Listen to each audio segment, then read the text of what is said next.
I've been exploring the rent.com.au app for a while now, and this video is my honest and unbiased review on the same. I'll cover all the main points, from key features to risks and considerations. So by the end of this video, you'll have a better understanding of this mobile app.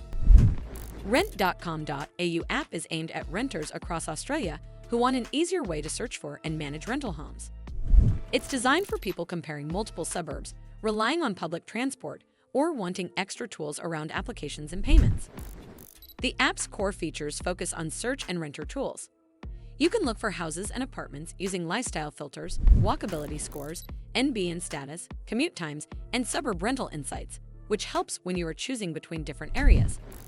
It also lets you build a renter resume and pet resume, apply or inquire with a few taps, arrange bond finance, connect utilities, and pay rent through RentPay with reminders and automatic payments. However, it's not without flaws. Some users mention missing nice-to-have search controls, like finer price increments or more control over hiding certain listings, which could matter if your budget is tight or you want to avoid specific building types. The app also focuses on Australian rentals only, so it's not useful outside that market.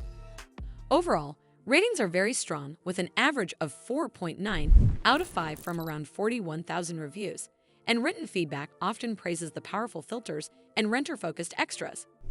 If you value detailed search options, in-app tools for applications and payments, and you are renting in Australia, it's a solid choice, but you should be comfortable working within its search limitations and Australia-only scope.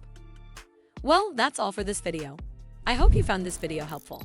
And if you did, make sure you give this video a super thanks by clicking on the heart icon to help support the channel, and don't forget to hit the subscribe button. We'll see you in the next one.